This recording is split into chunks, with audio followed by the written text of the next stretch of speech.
বেগম রোকেয়া 1932 সালে যখন মারা যান, কলকাতার মুসলিম মৌলবাদীরা তাকে জায়গা দেয়নি, কবর দিতে দেয়নি, কারণ উনি নারীবাদী লেখিকা ছিলেন। তিনি মৌলবাদের বিরুদ্ধে সংগ্রাম করেছেন, তিনি নারী শিক্ষার পক্ষে সংগ্রাম করেছেন, স্কুল করেছেন। সেই জন্য যারা নারী বিদ্বেষী মুসলিম মৌলবাদী তারা তাকে জায়গা দেয়নি মারা যাওয়ার পর ওখানে কবর দেওয়ার জন্য। তখন রাতের অন্ধকারে এই পানিহাটিতে এসে একজন ওখানে জায়গা দিয়েছিলেন, পানিহাটিতে এসে তার কবর হয়।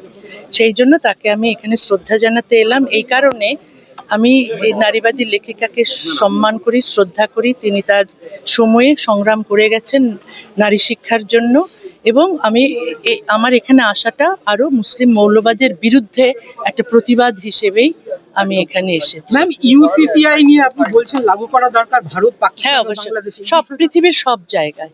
কারণ এটা হচ্ছে ধর্মীয় আইন যদি থাকে তাহলে নারীরা কোনো সমান অধিকার পায় না।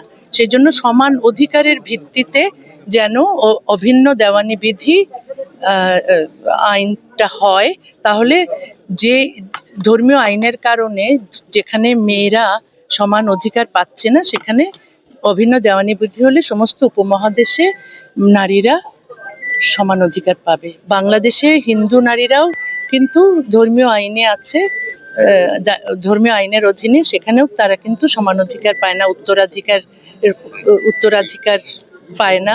তারপর তাদের নানা রকম বৈষম্য আছে। সমস্ত বৈষম্য ঘুচে যাবে যদি অভিন্ন দেওয়ানি বিধি আসে।